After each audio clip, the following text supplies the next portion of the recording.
这是一个非常诡异的拼板，看似严丝合缝，其实还可以再加入一块小的。该怎么操作呢？我来演示一遍。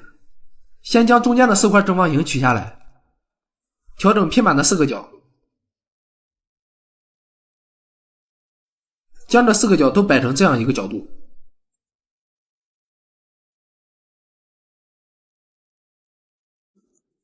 摆好之后，就可以将4块正方形拼板放进去了。这个时候，拼板的正中间就出现了一个正方形的空缺，刚好可以放下这一块小的。现在才是真正的严丝合缝。这个日历拼图可以拼出1年365天所有的日期。今天是2022年4月23。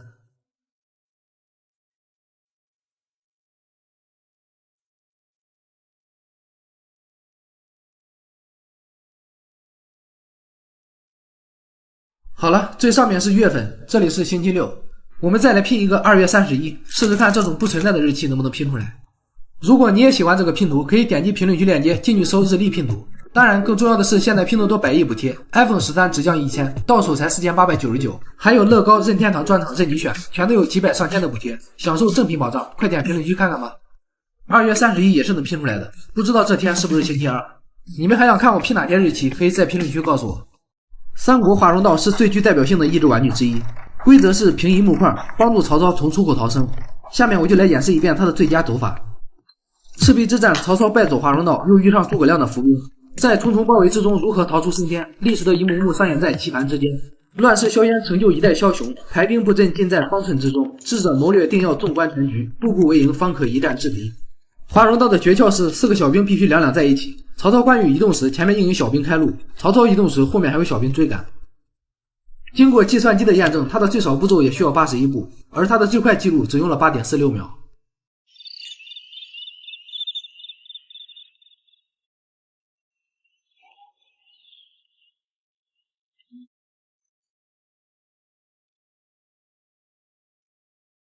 猜猜我是谁？随便选一张。我选这一张。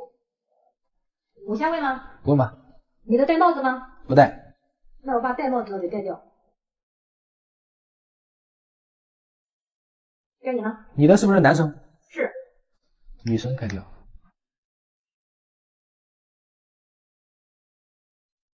该你了。你的是黄色头发吗？不是。你的有没有戴帽子？戴。戴帽子，我就要去掉好多。该你了。你的是不是红色头发？不是。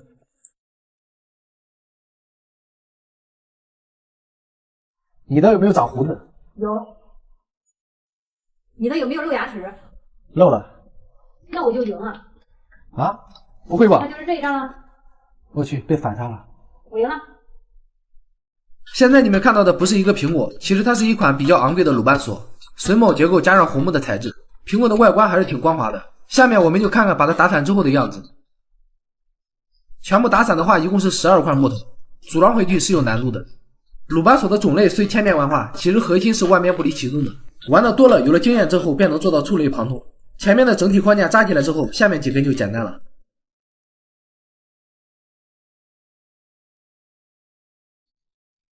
剩下最后这2根是要同时进去的。这个苹果鲁班锁比我之前玩的质量都要好，水眼开的很合适，和榫头的误差很小。说直白点就是卡得很紧，唯一不足的地方就是颜色不太统一。我们能不能在不改变拼图数量的前提下，将这一枚小的也加入到里面呢？答案是可以的。该怎么调整呢？首先这块大的不用动，把这几枚小的扣下来。这2个三角形的大小是不一样的，交换一下位置。再把这一枚大一点的放上，三角形放在角上，空出来这个方格刚好可以放下小正方形。你们看懂了吗？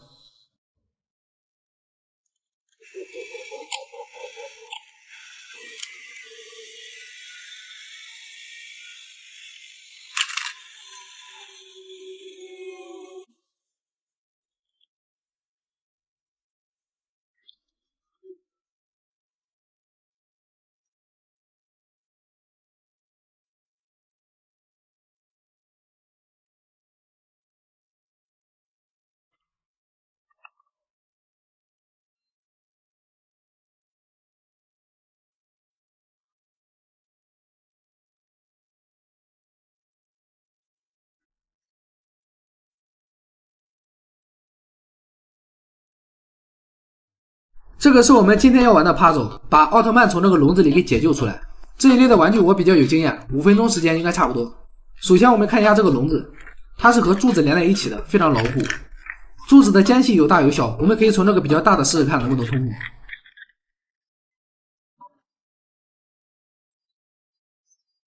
好像差不多，身子已经过来了，只剩下脑袋被卡住了。不行，这样取不下来，把它退回去。其实仔细观察会发现，这个洞并不是最大的，对面这个间隙好像更大一些。我们从这里试试。这次我们先让头出来，这样成功率比较高。好，头已经出来了，差不多了。不是，这也太简单了吧？什么玩具啊这是？才用了2分钟不到。猜猜我是谁？随便选一张卡片。我先问了。你的是不是蓝色头发？不是。我把蓝色的去掉。该你了。你的是女生吗？是的。那你就输了。女生确实很少。你的有没有戴眼镜？没有。我戴眼镜的去掉。哎，这么少。该你了。你的有没有戴耳钉？没有。你的有没有戴帽子？戴了。啊，好的。该你了。你的有没有戴眼镜？没有。你的有没有长胡子？长了。那你就输了。就是这个人。准备好了吗？准备好了。预备，开始。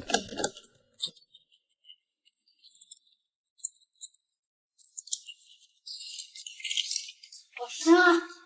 这个玩具叫平面滚珠，它是一款非常锻炼小朋友注意力和协调能力的益智玩具。玩法是将珠子恢复到红白分开的状态，移动中间的滑块，每一次可以通过4颗珠子。它的玩法简单，容易上手，但也需要我们合理的计算才能做到两边对称、红白分开的效果。有了它以后，手机游戏什么的都是浮云。平常无聊，和孩子一起研究一下它的诀窍和技巧，也是很有乐趣的。今天来玩开心爱消除，我先开始了。这里，这3个。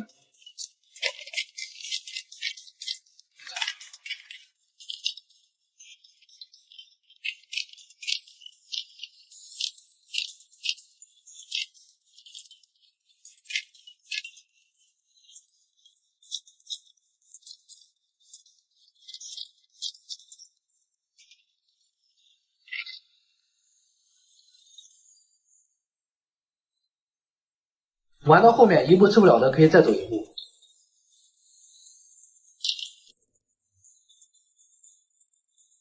好了，剩下的就吃不了了。我们来数一下，看谁的珠子多。谁先连成一条线，谁就赢了。你先开始吧。好的。放脚上，直接把你盖住。直接放中间。中间。我放这里。把你干掉。小赢啊你！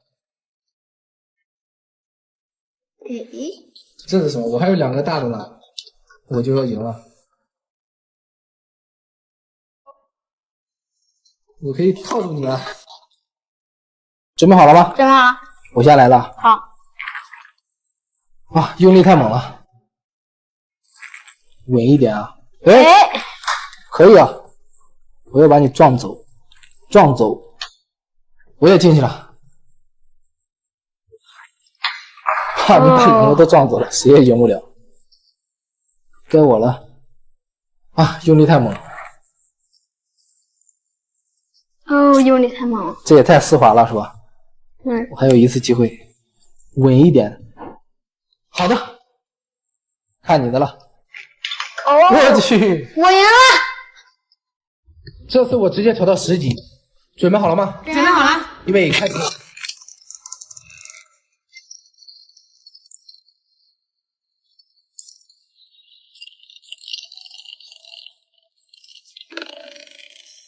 你赢了。我赢了。猜猜我是谁？这次我先问了。好。你的人物他的名字里面有没有字母 T？ 我看一下，有。有，那就好办了。哎，这个有，这个带着。这个只有5个了。你的是女生吗？不是。那把女生全部盖了。你的是不是男生？是。你的有没有戴首饰？戴了。啊，这么多，只有3个了。你的是不是黄色头发？不是。坏了。我要问一个关键的问题，你的有没有露牙齿？漏了。漏了，那就是这一个。你赢了。你的是谁啊？我的是这个。啊，准备好了吗？准备好了。预备开始。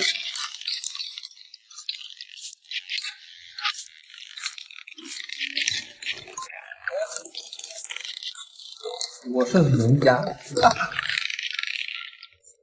今天遇到了一个解环难题，如何将这个圆环从中间取出来呢？下面2个木块边长要大于圆环的直径，是穿不过去的。从上面取才走到一半就会被卡住。可能有小伙伴已经注意到木片中间的孔了，我们可以试试看。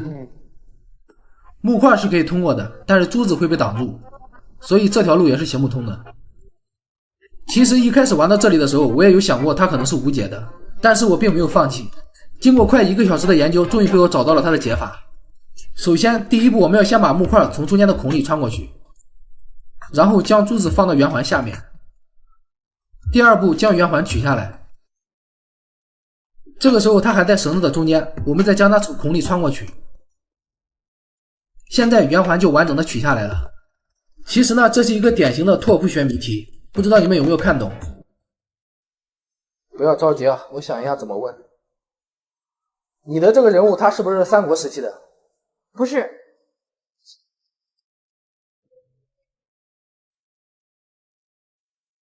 好的，该你了。你的是不是男生？不是。你的这个人物他的名字是不是2个字的？是。是的就好办了。好的，该你了。你的是不是住在皇宫里的？皇宫？不是。你的是不是文人？是。我快赢了，该你了。你的是不是4大美女之一？是的。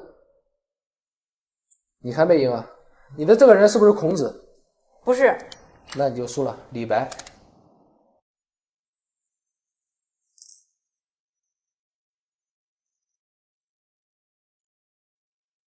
这是一个有72种变化的魔方，打开后我们得到了一个六芒星，将这3个角往下翻，得到一个三角体，再将这3个角往里翻，它就变成了一个多面体。打开多面体重新组合，可以得到一个立体视觉的图形。将中心的3个角往上翻，再对折，就得到了一个新的多面体。我们把这个多面体打散，3个角往里翻过去，它就又回到了六芒星。将六芒星对折，它就变回了正方体。这个玩具叫平面滚珠，它是一款非常锻炼小朋友注意力和协调能力的益智玩具。玩法是将珠子恢复到红白分开的状态，移动中间的滑块，每一次可以通过4颗珠子。它的玩法简单，容易上手，但也需要我们合理的计算才能做到两边对称、红白分开的效果。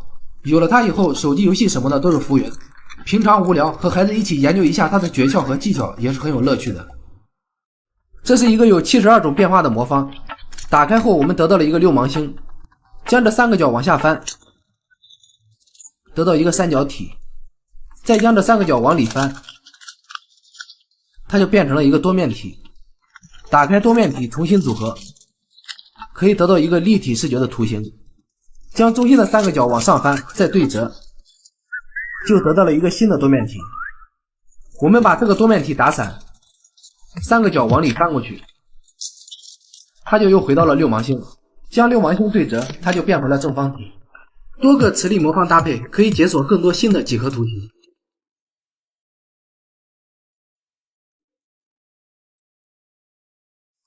有小伙伴问我，像遇到这种情况该怎么解呢？它进入了一个循环，我们可以先把它反过来，红色的推上去4颗，转动滑块，再把黄色的4颗推到中间，进行一个置换，它就可以复原了。打开这个正方体，我们可以得到一个6芒星。这3个角往上翻，可以得到一个三角体。折叠三角体的3个角，我们得到一个多面体。将多面体拆开，重新组合，我们得到一个立体视觉的图形。中间3个角往上推，再对折，我们可以得到一个新的多面体。打散这个多面体，重新组合，又回到了6芒星。将这2个角对折，就变成了正方体。猜猜我是谁？今天我准备3个问题就赢了你哦。好啊。剪刀石头布，我先问了，你这个人是不是男生？是的。那我把女生去掉。该你了。你的这个人有没有涂口红？涂了。那我没有涂口红的，应该。哇，一下子盖那么多，我快赢了。你快要赢了呀。你的这个人有没有露牙齿？露了。哎，我还有机会。露牙齿的也不多，还有4个，该你了。你的这个人脸上有没有长痣？长了。又长了成痣。没有赢啊，还有一个是吧？我要问一个关键性的问题了，你的这个人是不是光头啊？是的。那你就输了，就是这个人啊。好的，我赢了。赢了。这个你们都没有吧？3撇啊，我有一个彩色的彩。还有吗？你看一下，我没了，你呢？我看一下，我有衬衫的衫。哎，这个好。还有一个胡须的须。可以。还有没有？胡须的须，没了。没了，我也没有。你继续。该我了。反犬旁，这个你们接不住吧？反犬旁，我有。猎人的猎。这个好。轻狂的狂。还有啊？我有。没有了。狡猾的狡。孤独的独。你们要不要？不要。不要。那还我继续啊，我可能要赢了。3点水。3点水。3点水应该赢不了，我有啊。清水的清。消失的消。好了，我要赢了，我剩1张了。该我了。大海的海。生活的活，我也剩1张了。剩1张，看我的汗水的汗。汝窑。没了。那么快走了？今天教大家几个磁力魔方常见的变形。第一个，立体视觉。第2个，三角体。第3个，多面体。第4个，多面体2。第5个，小型合体，需要用到2个魔方。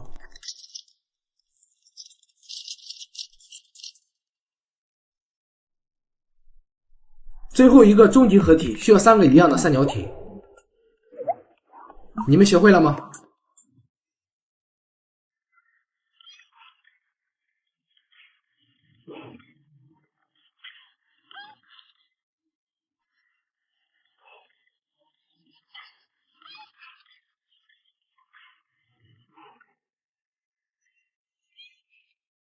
今天来玩弹跳棋，谁先完成卡片上的图案谁就赢了。你先来。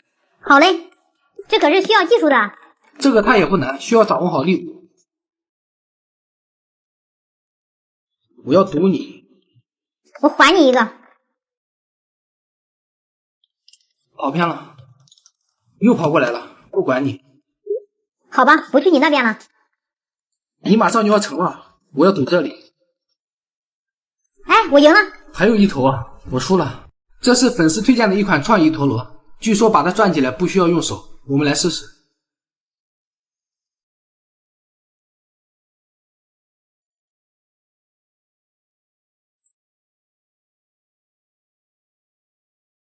5秒钟的时间，努力记住所有棋子的颜色。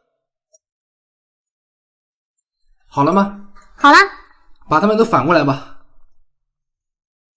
谁输了，今天的晚饭就是谁做啊？黄色，这里有一个，这边好像也有。啊，错了，该你了。红色，我记得这里，还有这里，这个不对。黑色，我又捡漏了，这里还有，该你了。啊，记错了。你不捡漏啊？我想下一个在哪呢？失算了吧。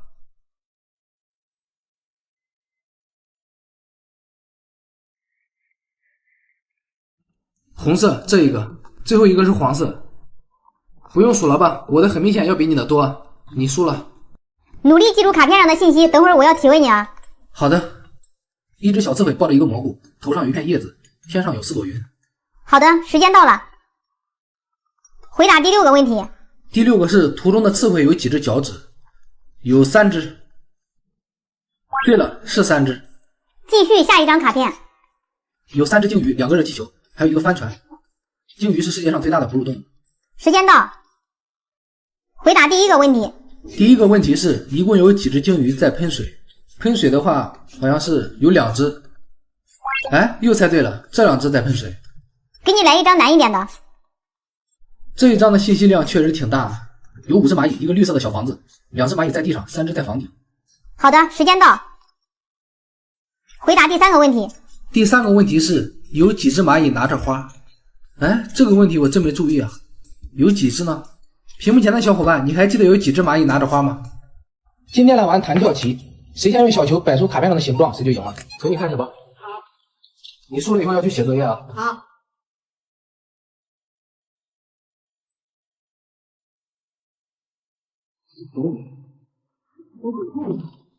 啊，想赢了，别赌住，一定要赌住啊！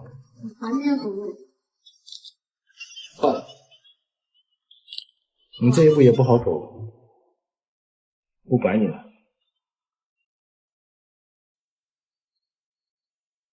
你不赌我就要赢了。我不赌你。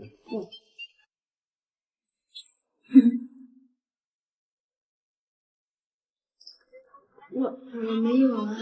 赌输了，看我的。跳过去了。哎，我赢了。你赢了。去写作业吧。好。这个几何魔方可以折叠出70多种不同的形状，是德国艺术家安德里亚斯发明的。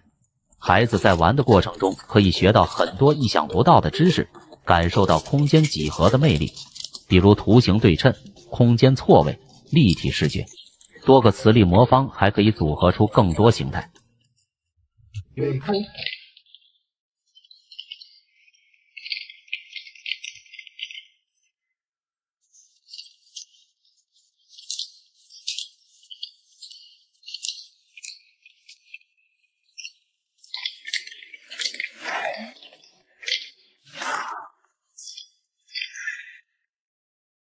如何把这个圆环取下来呢？这是一个经典的谜题。从绳子这头取，2个木块会挡住圆环；从另一头，这个底座也会挡住它。可以看到中间有一个长孔，木块可以穿过去，但是珠子会被挡住。从它的结构来看，想要取出铁环，好像只有把绳子给剪断。当然了，如果真的是把绳子剪掉，这个谜题也就失去了它的意义。其实呢，还有一个简单的方法，我来给大家演示一遍。首先，我们将这个木块从中间的孔里穿过去，然后将圆环从上面取下来。这个时候圆环还在绳子中间，我们再把它从孔里穿过去，这样圆环就完整的取下来了。这是一个经典的拓扑谜题，你们看懂了吗？今天的视频给大家介绍2款比较经典的鲁班锁，这个叫太极锁，玩法是将这4个木片组合在一起，难度也是非常高的，很多人在拆散之后就再也复原不了了。今天我就来组装一遍，让大家看看。最后这一块是比较难装上的，需要一点技巧。好了，现在这个太极锁就组装完成了。接下来这个叫子弹锁，是一款非常古老的益智玩具，玩法是把这6颗子弹固定在一起，通过上面的缺口可以确定它们的位置。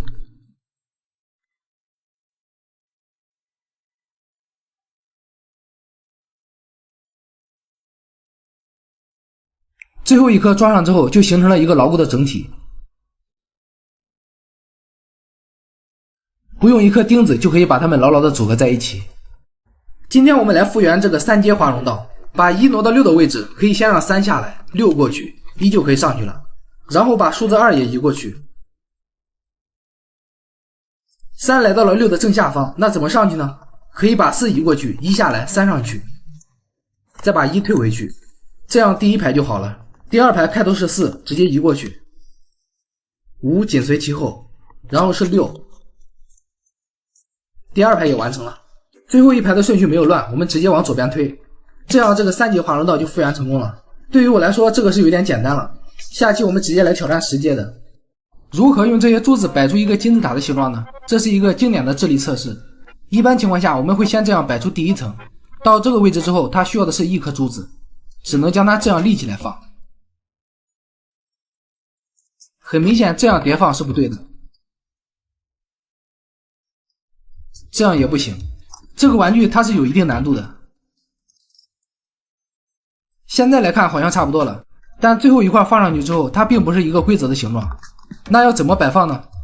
前2块的位置是没有错的，这一块要反着放，再放这个 L 型的，这里要放这一块长的，最小的这一根立起来放到顶上，这样一个完美的金字塔就诞生了。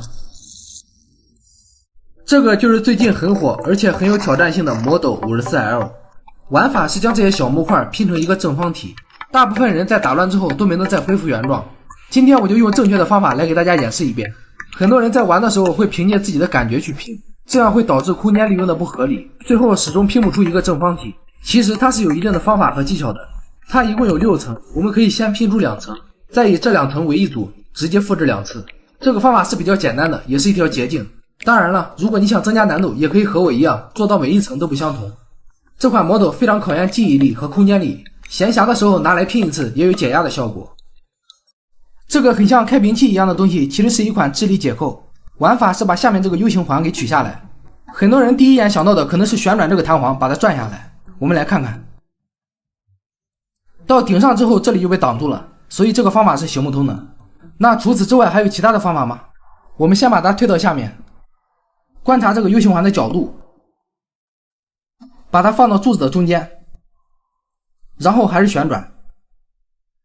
和刚才一样，转到顶上以后，这里就走不通了。到这里，很多人可能会选择放弃，其实答案就在眼前。现在我们只需要把这个 U 型环颠倒一下，尾巴朝上就可以取下来了。你们看懂了吗？准备好了吗？准备好了。预备，开始。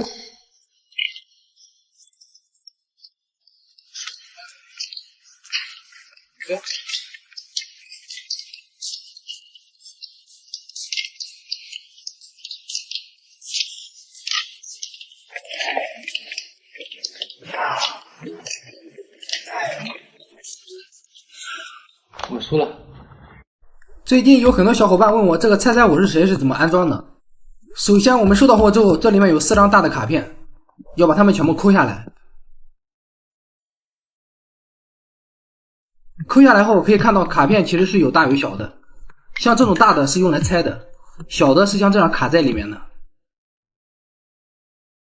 要注意卡片背面问号的颜色，如果选了白色，蓝色的框上面我们都卡这种白色的。全部卡好之后就可以把它装上去了，像这样轻轻一按就可以卡上去了。全部组装好之后，我们就可以开始游戏了。从卡片里面随便选一张，放到自己前面的卡槽里。游戏双方轮流提问问题，对方只能回答是或不是。可以在人物的体貌特征、衣着穿戴等方面向对方提问，将不符合条件的全部盖掉。率先猜出对方卡片人物的为胜利方。猜猜我是谁？卡片放好。我先问了。你的有没有戴帽子？没有。戴帽子的盖掉。好的，该你了。你的有没有戴首饰？戴了。那我把没有戴的全部盖掉。这么多。那我快赢了。你的是不是蓝色头发？不是。不是，那就坏了。你的是不是没红头发？不是。你快赢了。你的有没有戴眼镜？没有。你的是不是蓝色眼珠子？不是。还没有。还有机会不多了，想一下。你的是不是小孩？是的。哈，小孩就好了。那我就赢了。小孩就一个了。今天来玩电迷宫，看你几次能通过。这还不简单吗？只要手稳一点就可以了。我手最稳了。啊，这么敏感啊？好吧，那我就用2只手了。能让我使出2只手的玩具可不多啊。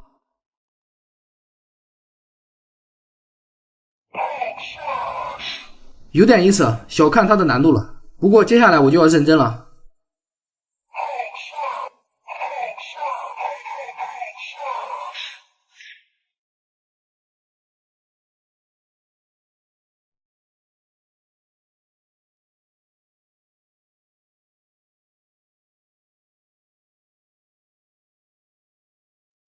好的，搞定了，这也太简单了，有没有更难的？那你来试试这一关。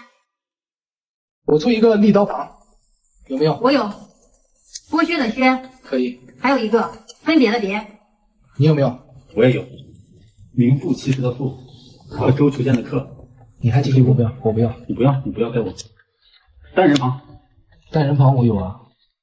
单人旁我有一个休息的休，伟大的伟。还有没有？没有了。没有，我有。价位的价。家人的家。还有没有？没有了。那该我呢？我也有。你也有。伙伴的伙，住房的住，我没了。你继续。我出一个草字头。草字头送我手里来了。王菲的菲，芒果的芒。你有没有？我没有。啊，没有，那我走了。芯片的芯，花朵的花，我赢了。狼人捕手，用你面前的手电捕捉里面的太空人。捕捉是这个意思吧？是的。我明白了，这里可以放这一块，这一块可以一次捕捉2只。空白的先放上。哎，最后一块角度不对啊，拼块能不能反过来用啊？不能，一定要正面朝上。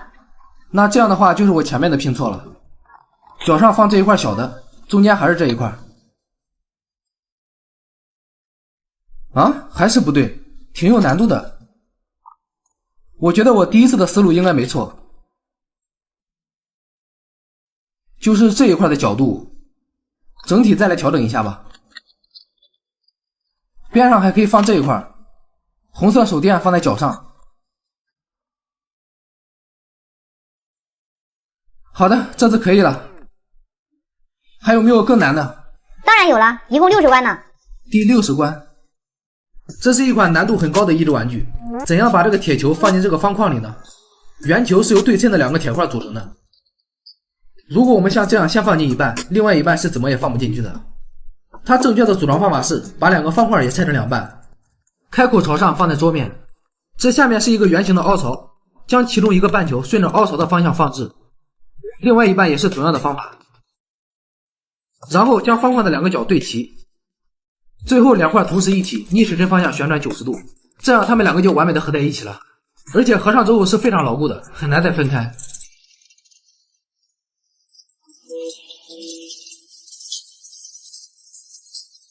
这是一个有72种变化的魔方，打开后我们得到了一个6芒星，将这3个角往下翻，得到一个三角体，再将这3个角往里翻，它就变成了一个多面体。打开多面体重新组合，可以得到一个立体视觉的图形。将中心的3个角往上翻，再对折，就得到了一个新的多面体。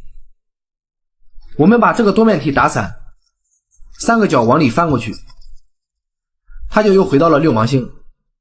将6芒星对折，它就变回了正方体。今天来玩加一笔变新字。这个是怎么玩的？就是你在这张卡片上加上一笔，让它变成一个新的汉字。哦，这还不简单吗？蛇的右边加一笔，变成了乱。再来。金，我想一下，头上可以加一笔，货币的币。弓，这个简单，可以在右边加一竖，组成吸引的引。另外我再送你一个，下面加一笔，你认识吗？不认识，这是字吗？当然是了。头，我来看看，这里很显然不对，这个有点难啊，只加一笔的话要加在哪里呢？下面也不行啊。好吧，这个我不会，让屏幕前的朋友来告诉你吧。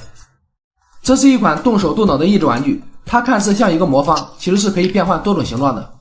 6芒星，翻转这3个角可以折成三角体，3个角再往里边折可以得到一个多面体。把多面体打开，3个角往下按，可以变成一个立体视觉的图形。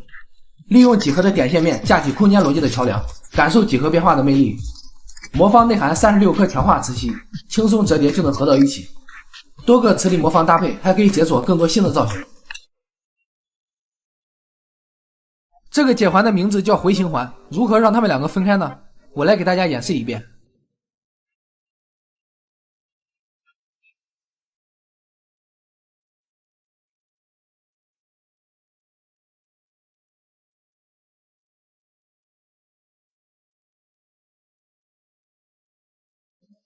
今天我们来玩弹跳棋，每人8颗小球，谁先摆出卡片上的形状谁就赢了。从你开始吧。好的。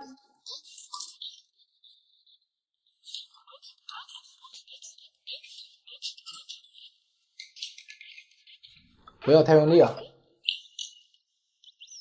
你也不赌我了。你快要赢了。我也不赌你。哇，太用力了。再来一次。我这个位置不好。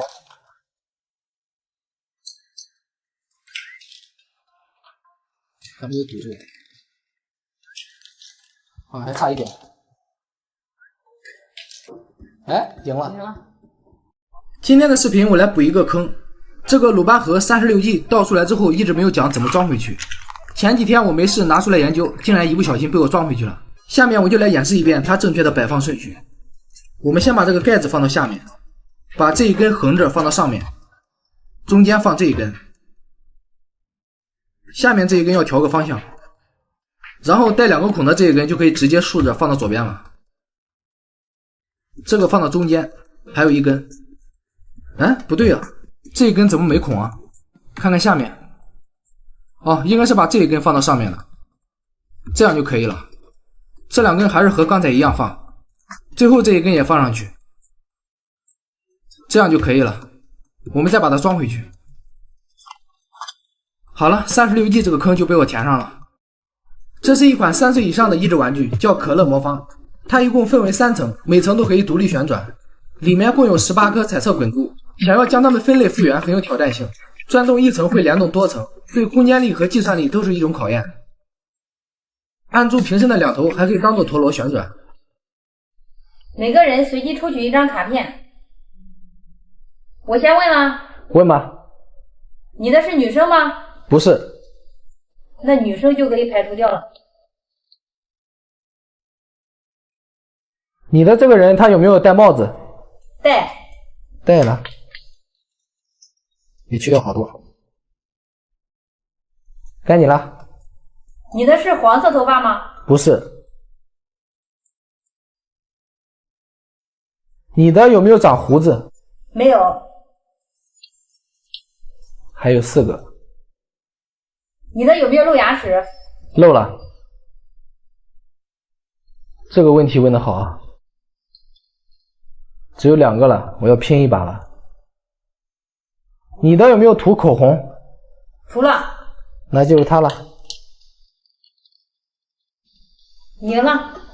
孔明锁也叫鲁班锁，是曾广泛流传于中国民间的智力玩具，起源于中国古代建筑中的榫卯结构。民间还有6字连峰、男人木、别梦棍等叫法，不用钉子和绳子，完全靠自身结构的连接支撑而形成一个稳固的整体。孔明锁组装回去往往要比打散难很多。相传是三国时期诸葛亮根据八卦玄学的原理发明的一种玩具，民间按照榫卯结构逐渐触类旁通，又在标准孔明锁的基础上派生出了许多其他高难度的孔明锁。孔明锁看似简单的结构，其实凝结着古人不平凡的智慧。经常玩孔明锁不仅锻炼智力、记忆力、空间力，还能磨练耐心。今天我们要玩的这个叫金蝉脱壳，是一款经典的益智玩具。如何把这个铁环取下来呢？从2头肯定是出不来的。来看看铁环也很完整，没有任何缝隙，铁链也很结实，用蛮力是拉不开的。那么要怎样才能把这个圆环取下来呢？其实知道方法之后也很简单。首先我们要先把圆环放到铁链的中间，然后左右同时反方向旋转马蹄，再往上一挑，铁环就滑落到2个马蹄中间了。你们看清楚了吗？如果还没看清楚的话，我再演示一遍装回去的方法。先对折两个马蹄，将圆环放到它们中间，左右同时拉动马蹄，这样圆环就巧妙地回到了铁链的中间。今天我们来玩灭鼠先锋，它的规则是游戏双方轮流来按这些棋子，每次最多只能按下去3颗，而且这3颗一定要是相邻的，谁最后一个按完谁就输了。你先开始吧。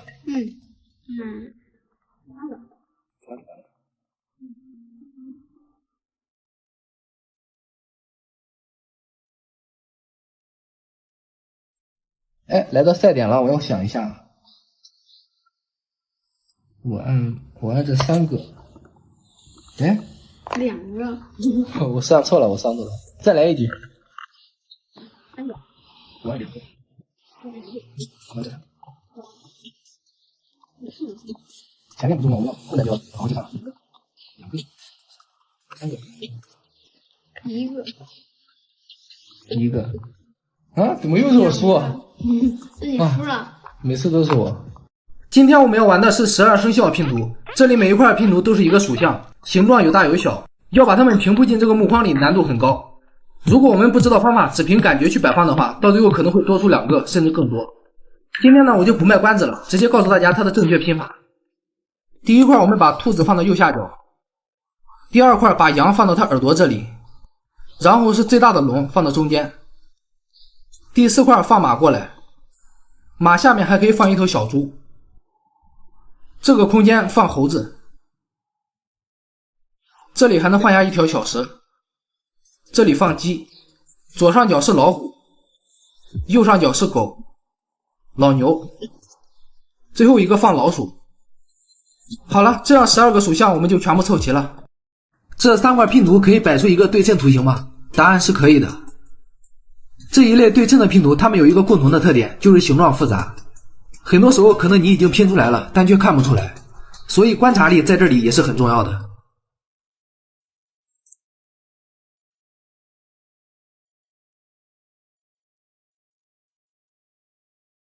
这是一款3岁以上的益智玩具，叫可乐魔方。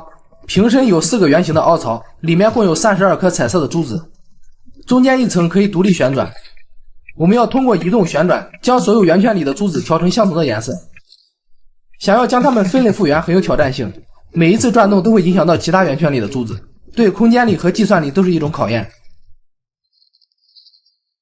这款玩具按住瓶身的2头还可以当做陀螺旋转。这是一个检测智商的智力玩具，怎样才能把这个圆环取出来呢？从下面取，铁链2头的斧头会挡住圆环，无法通过。上面也是走不通的。我们再看中间这个长孔，这里过不去。上面这个孔要宽一点，斧头可以通过。但这样的话，铁链会缠住铁环，也是取不下来的。如果斧头和圆环一起往上去呢？还是差一点。从它的结构来看，这个玩具好像是无解的，真是这样吗？其实刚才有一步已经接近正确答案了，我来给大家演示一遍。我们知道这一步往上面走是走不通的，该怎么做呢？要继续保持这个角度，把它们移到最下面，将圆环拿下来，然后将它们一起移到顶部，这样圆环和斧子就可以一起下来了。这是一个有趣的拓扑谜题，你们看懂了吗？今天我们要玩到孔明锁，叫井字锁。这12根组件是一样的，我们要在不用钉子和绳子的前提下，将它们组成一个稳固的整体。可能之前大家看到的孔明锁都是木头的，那像这种塑胶材质的有什么优势吗？传统木质的孔明锁有一个通病，就是容易开裂，不耐磨，拆装过几遍就变得松散了。玩过这套孔明锁之后，我觉得它是对传统的一次升级，榫卯凹槽的尺寸更精准，组装好之后真正做到了严丝合缝。国风韵味的琉璃配色也是一大亮点，表面磨砂的处理在我们组装的时候也更容易拿捏。从它的颜值来看，不玩的时候也可以当做一个非常有创意的摆件。今天遇到了一个解环难题，如何将这个圆环从中间取出来呢？下面2个木块边长要大于圆环的直径，是穿不过去的。可能有小伙伴已经注意到木片中间的孔了，我们可以试试看。木块是可以通过的，但是珠子会被挡住，所以这条路也是行不通的。其实一开始玩到这里的时候，我也有想过它可能是无解的。经过快1个小时的研究，终于被我找到了它的解法。首先，第一步我们要先把木块从中间的孔里穿过去。第二步，将圆环取下来。这个时候它还在绳子的中间，我们再将它从孔里穿过去。现在圆环就完整的取下来了。这个叫鸳鸯扣，玩法是把它们2个分开，我们直接分是分不开的。正确的方法是，我们旋转右边这个解扣到这个位置，然后再继续往下旋转，抽出来，这样它们就可以分开了。这个玩具叫平面滚珠，它是一款非常锻炼小朋友注意力和协调能力的益智玩具。玩法是将珠子恢复到红白分开的状态，移动中间的滑块，每一次可以通过4颗珠子。它的玩法简单，容易上手，但也需要我们合理的计算才能做到两边对称、红白分开的效果。有了它以后，手机游戏什么的都是浮云。平常无聊和孩子一起研究一下它的诀窍和技巧也是很有乐趣的。我们都知道鲁班锁的特点是一拆难装，但是这个鲁班球就有点不同了。光是把它拆下来，很多人都做不到。我们需要仔细观察，找到毫无特点的这一块，往上提，再扭一扭，这样两边的组件就可以取下来了，整个球体也随之坍塌。下面这2块是一样的，上面这4块各有各的特点。我们先找到这一块有2个缺口的，从下面一排随便取一个放到上面的缺口，再把中间的这一块放到下面，上面这一块扭下来，将第一排这一块顺着它的凹槽穿过去，透明的这一块立着放，最后一块也放进去，再把这一块扭上来往下压，这样这个鲁班球就组装完成了。据说这个是盘古小时候的玩具，叫子弹锁。玩法是将这6颗子弹固定在一起，通过上面的凹槽可以确定它们的位置。相传小时候的盘古玩了一个晚上也没有将它组装回去，于是发明了斧头。这个子弹锁最后一颗装上去之后，它们就会形成一个牢固的整体。该我了，你的是不是王者里的英雄？是。是的，我把不是的就去掉了。这个不是。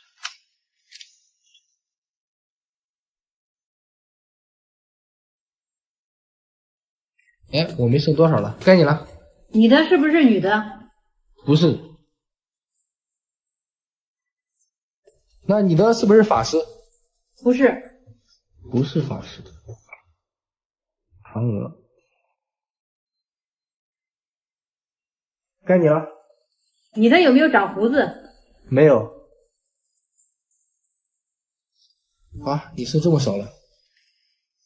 你的这个人是不是射手？是。那你就输了，只有一个。你的是后羿对吧？对。今天的拼图难度不高，一共只有4块，将它们平放进这个底盘就算成功。每块拼图都带有直角，我们就按照正常的拼法，将带直角的边都靠边放，这样很轻松就把它们拼好了。那么问题来了，如果是再加入这一块小正方形，它还能放得下吗？答案是可以的。我们把这4个拼块全部抠下来，将它们重新排列，红色的放到左下角，白色的放到上面，黑色放到右上角，这个要反过来这样放。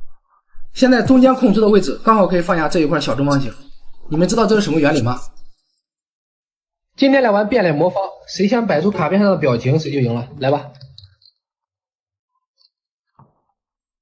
哎，这只眼睛怎么找不到？在这里，还有一块。啊，你赢了。继续。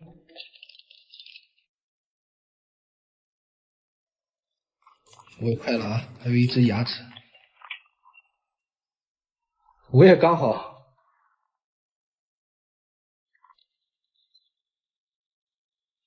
哎，这是眼睛。终于赢一把了。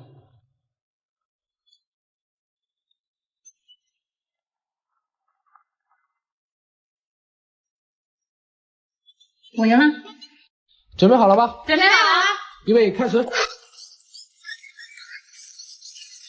发射。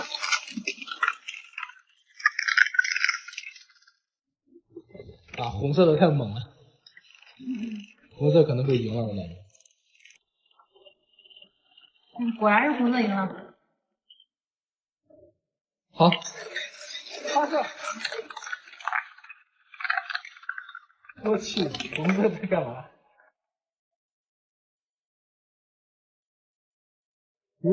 坏了坏了！哇，怎么又是你啊？今天我们来玩旋转五子棋，这个棋盘是可以旋转的，要注意哦。我先开始了。好。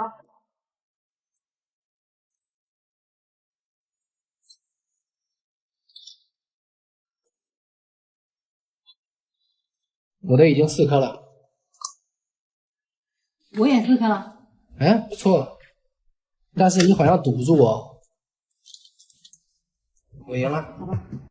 如何让卡片上的骑士同时骑上这2匹马呢？这是一个有趣的智商测试。如果是这样放的话，上面的骑士可以骑上，但是下面的就骑不上了。将这匹马放到上面呢，2名骑士又都骑到了马肚子上。我们再试试其他方法。